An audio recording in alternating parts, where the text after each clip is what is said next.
अध्यक्ष महोदय, सिडकोच्या माध्यमातून या नव्या मुंबईमधल्या पनवेल आणि उरण तालुक्यामधल्या पाण्याच्या संदर्भामधली लक्षवेधी आहे. अध्यक्ष महोदय, लांबलचक उत्तर दिलेलं आहे आणि या उत्तरामध्ये मग नावाशेवा टप्पा 3, मोरबे, हेटवणे, कोंडाणे, बाळगंगा सगळ्या धरणांचा इतिहास जवळपास या ठिकाणी दिलेला आहे. अध्यक्ष महोदय, याच्यामध्ये बाळगंगापासून सर्व प्रकल्प हे आता अर्धवट स्थितीत आहेत किंवा कामं चालू स्थितीमध्ये आहेत आणि याच्यामधून होणारा पाणी पुरवठा तुटवडा होत राहतो. पाण्याची पाईपलाईन याच्यामध्ये सातत्यानं गळत राहते.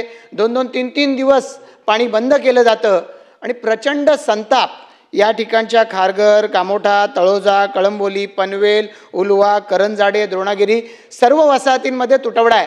अध्यक्ष महोदय, इथले नागरिक मध्यमवर्गीय आहेत.